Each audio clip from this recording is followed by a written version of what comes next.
नमस्कार दोस्तों, मेरा कंप्यूटर अनुदेशक का डीवी कंप्लीट हो चुका है। और जिन भी दोस्तों ने मेरा वीडियो देखा है और उस वीडियो के नीचे कमेंट किया, अपने डाउट पूछे हैं, इसलिए मैं ये वीडियो बना रहा हूँ। ठीक है, तो अपने जो भी सारे डाउट है इस वीडियो में सारे क्लियर हो जाएंगे। आप ध्यान से सुने। जो भी मेरे दिक्कत आई है या फिर मैंने जो गलतियाँ करी है ना, वो गलतियाँ आप मत करना। और जो भी आवश्यक दस्तावेज है वो मैं सारे आपको बोल बोल के बता देता हूँ। मेरे पास ये एक पूरी की पूरी कॉपी है। जो मैंने 3 सेट बनाए थे उसमें से 2 सेट तो वहाँ पे जमा हो गए और एक सेट है जो मेरे पास है। तो इस सेट में से मैं देख के आपको सारी चीज़ें बता देता हूँ। पहले अपने सिक्योरिटी फॉर्म भरना है। सिक्योरिटी फॉर्म में अपने पास पूरी की पूरी डिटेल भरेगी, अपना नाम, पापा का नाम, ठीक है, डेट ऑफ बर्थ में भरने के बाद में अपने पास एक विभक्ति से निर्धारित तिथि की जो आयु अपने पास निकल के आएगी। जैसे मेरी 29 वर्ष 4 माह 27 दिन निकल के आई थी, ये अपने पास अटेंडेंस फॉर्म के अंदर भरनी पड़ेगी। इसका ध्यान रखना, यहाँ पे वही यही डेट वहाँ पे भरेगी। इसके बाद में अपने पास जो मेरिड और अनमेरिड का ऑप्शन आएगा, तो उसमें अपने पास मैं विवाहित हूँ तो मैंने विवाहित भरा था। तो उसके बाद में उसमें जो अपने पास मैरिज सर्टिफिकेट होगा ऑनलाइन वाला, तो उसकी सारी की सारी डिटेल इसके अंदर भरेगी। उस चीज़ का ध्यान रखना। ये पूरा हो जाएगा। इसके बाद में जैसे अपने पास मेरिड है, बच्चे हैं, तो उस बच्चों की डिटेल भर जाएगी। इसके बाद में अपने पास मार्कशीट जो भी होगी ना, तो मार्कशीट में 10th की हो गई, 12th की हो गई, स्नातक की हो गई। और अगर आपने और आगे जो भी अपने पास जो भी आगे आपने कुछ भी कर रखा है, जैसे M.Tech वगैरह कर रखी है और अदर कोई भी चीज़ कर रखी है, तो वो आप इसके अंदर डाल सकते हैं। जैसे मैंने RSC ID डाली थी, तो इसके अंदर अपने पास रोल नंबर डालेंगे, कितने में से कितने नंबर आए हैं वो परसेंटेज, ये सारी डलेगी। बोर्ड का नाम डलेगा। तो एक भाई के बोर्ड का इश्यू आ रहा था कि बोर्ड में क्या भरूँ, तो उसने ना तो CBSE से किया था और नहीं RBSE से किया था, तो उसे AMU वैसे कुछ किया था, तो वो वहाँ पे लिख सकता है। ठीक है। इसके बाद में सिक्योरिटी फॉर्म के अंदर अपने पास ये तो बाकी ऑफिशियल वर्क होगा। अब सिक्योरिटी फॉर्म के बाद में ये पूरा सिक्योरिटी फॉर्म हो जाएगा। अब सिक्योरिटी फॉर्म के बाद में जैसे अपने सिक्योरिटी फॉर्म सबमिट होने के बाद अपन इसका प्रिंट आउट निकलवाएंगे ना, तो उसके पीछे ही अपने को अटेंडेंसी फॉर्म मिल जाएगा। तो अपने को कहीं से लाने की जरूरत नहीं है। जैसे अपन उसका प्रिंट आउट निकलवाएंगे तो उसके लास्ट वाले 2 पेज खाली निकलेंगे, वो अटेंडेंसी फॉर्म के होंगे जो अपने को भरना है। इसमें क्या करना है कि इसमें अपने पास एक फ़ोटो चिपकेगा, है ना, और ये गजिटेड से वेरीफाई होगा। तो इस बात का ध्यान रखिए कि अपने पास फ़ोटो कॉपीज़ के 2 सेट बनाने हैं। 2 सेट के अंदर दोनों जो अटेंडेंसी फॉर्म होंगे ना, वो दोनों गजिटेड से वेरीफाई होंगे। इस चीज़ का ध्यान रखना। और दोनों के दोनों पेन से भर के और गजिटेड से वेरीफाई होके, और दोनों सेटों के अंदर दोनों अटेंडेंसी फॉर्म है ना, और 2 सिक्योरिटी फॉर्म दोनों के पीछे होगा, तो दोनों के दोनों सिक्योरिटी फॉर्म और दोनों अटेंडेंसी फॉर्म लगेंगे। और इसमें एक फ़ोटो का इश्यू आ रहा था कि फ़ोटो को कि मतलब गजिटेड से वेरीफाई करवाएं या करवा दिया तो उसका कोई इश्यू है क्या। तो अगर करवा दिया तो उसका कोई दिक्कत नहीं होगी। मैंने भी करवा दिया था। बाकी एक्चुअल में उसको सेल्फ अटेस्टेड करना है ना, गजिटेड से नहीं करवाना है। ठीक है। अब इसमें भरना क्या है, अपना नाम लिखना है ना, और रोल नंबर भरेंगे, अपना फुल एड्रेस, है ना, परमानेंट एड्रेस होएगा पापा का, और जो अपनी उम्र है। इसमें एक चीज़ और अलग से भरनी है। जैसे अपन ने डेट ऑफ बर्थ भर दी, उसके बाद में अपने जो वो निकल के आई थी ना वैल्यू, जैसे मेरी 29 वर्ष 4 माह और 27 दिन, तो ये यहाँ पे भरेगा अटेंडेंसी फॉर्म में। और अपन 10वीं पास होने तक अपना कितनी एज के हो गए, 10वीं पास तक अपन कितनी एज के हो गए, वो भी अपने इसमें आएंगे। जैसे मैं 15 साल और 11 महीने का हो चुका था इसलिए। फिर एड्रेस आ जाएगा। और SC ST से आप अगर बिलोंग करते हो तो जैसे SC ST में आप यस करके और जो भी अपनी कास्ट है वो मेंशन कर सकते हैं। इसके बाद में इसका जो सेकंड पेज होगा ना, उस सेकंड पेज के अंदर अपने पास 3 जो 10वीं 12वीं और ग्रेजुएशन की जो अपने पास क्या होती है, 2 डेट लिखनी है। एक तो एंट्रिंग डेट और एक लिविंग डेट। तो लिविंग डेट में तो अपने को जो मार्कशीट के जो नीचे की तरफ जो पासिंग डेट आएगी ना, अपने पास मार्कशीट को देखना आप, उसके अंदर नीचे की तरफ लेफ़्ट साइड के अंदर डेट होती है हर मार्कशीट के अंदर, है ना। तो वो यहाँ पे अपने पास लिविंग में, और जो एंट्रिंग डेट में आप इससे लगभग 1 साल पहले आप अपने हिसाब से डाल देना। मैंने अपने हिसाब से डाल। इसके बाद में दो लोग जो अपने को जानते हैं उसके बारे में डिटेल लिखनी है।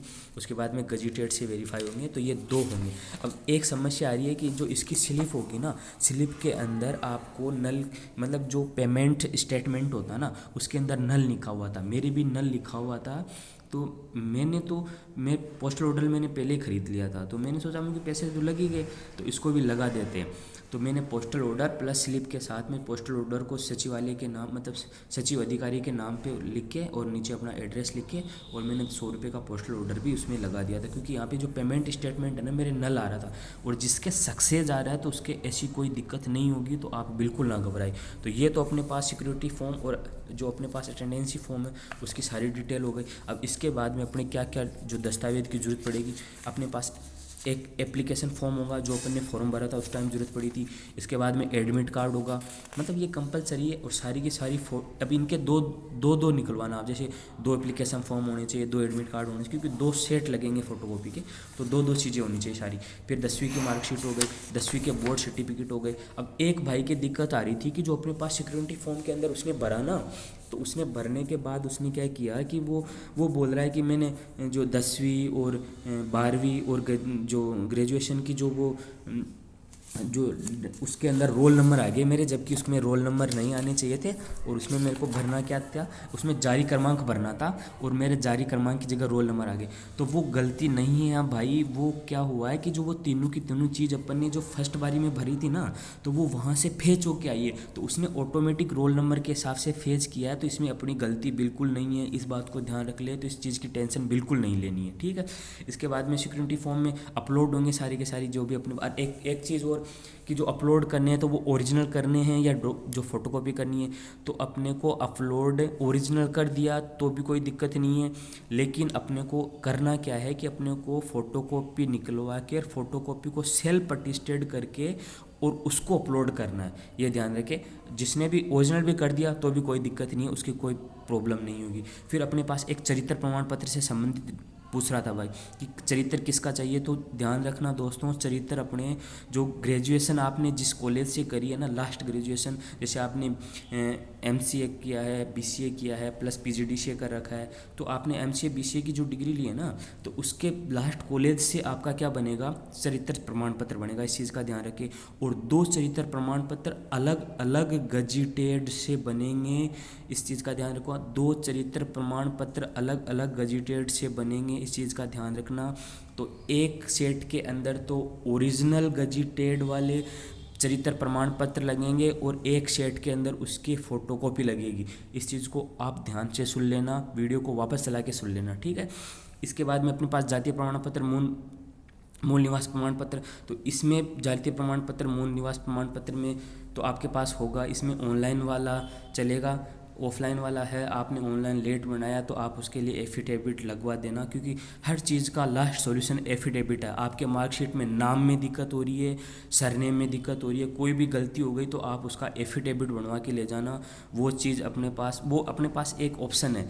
बाकी जो चीज़ें जितनी ज़्यादा ओरिजिनल होगी ना वो उतना ही ज़्यादा सही रहेगा, सीधी सीधी बात है। अब कोई बोल रहा था मेरे पास डिग्री नहीं है, मेरे पास मार्कशीट नहीं है, तो एक्चुअल में तो वहाँ पे ओरिजिनल चीज़ें चेक करते हैं, वो जैसे डिग्री हो गई, फाइनल की मार्कशीट हो गई, तो वो ओरिजिनल चेक करते हैं। अगर नहीं है तो आप प्रोविजनल क्या अपने पास एफिडेविट बनवा के ले जा सकते हैं। लेकिन हो सकता है अगर आप यूनिवर्सिटी से निकलवा लो, कैसे भी करके आप अगर ले जाओ ना, तो ओरिजिनली ले जाना ताकि अपने इश्यू नहीं हो, क्योंकि बड़ी मुश्किल से अपन मेहनत करते हैं तब जाके जॉब मिलती है, तो ऐसी गलती नहीं हो कि अपने मतलब हाथ से चली जाए।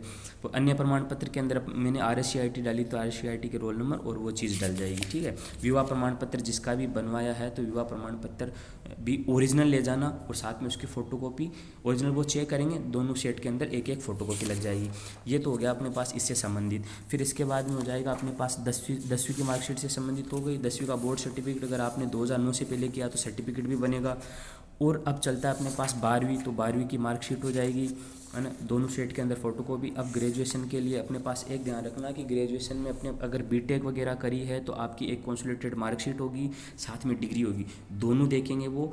और इसके अलावा आपके जितने भी सेमेस्टर हुए हैं सारे के सारे सेमेस्टर के अंदर की सारी मार्कशीट वहाँ पे चेक होगी, साथ में उनकी फ़ोटोकॉपी भी दोनों सेट के अंदर लगानी पड़ेगी। इस चीज़ को ध्यान से सुन लेना दोस्तों।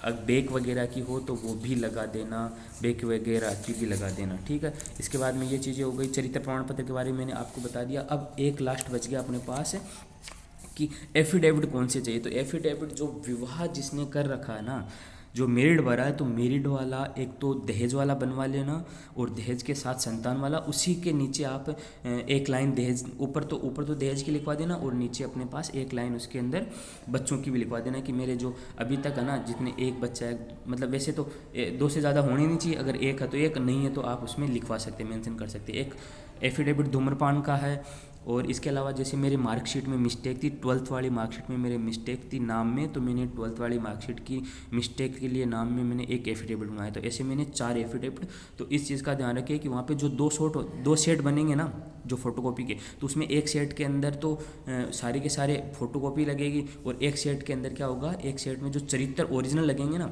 उसी सेट के अंदर जो भी अपने एफिडेविट होंगे ना, तो वो ओरिजिनल वहाँ पे अटैच करेंगे, और दूसरे में उनकी फ़ोटोकॉपी लगेगी। तो इसलिए एफिडेविट की फ़ोटोकॉपी भी निकलवा के ले जाना, और उन सबको सेल्फ अटेस्टेड कर देना। ये सारी जानकारी मैंने दे दी है, और आप ध्यान रख लेना। और भी कोई दिक्कत हो तो आप वीडियो के नीचे कमेंट कर देना, मैं सारी चीज़ें आपको, वैसे भी मैंने सारे कमेंट के जवाब दिए हैं, और कोई भी दिक्कत हो तो आप मेरे को पूछ लेना। और आप दोस्तों से निवेदन है कि वीडियो को लाइक कर ले, और मेरे चैनल को थोड़ा सपोर्ट करके और इसके सब्सक्राइब बढ़ा दे, 1 के सब्सक्राइब कर दे। थैंक यू, धन्यवाद दोस्तों, ऑल द बेस्ट।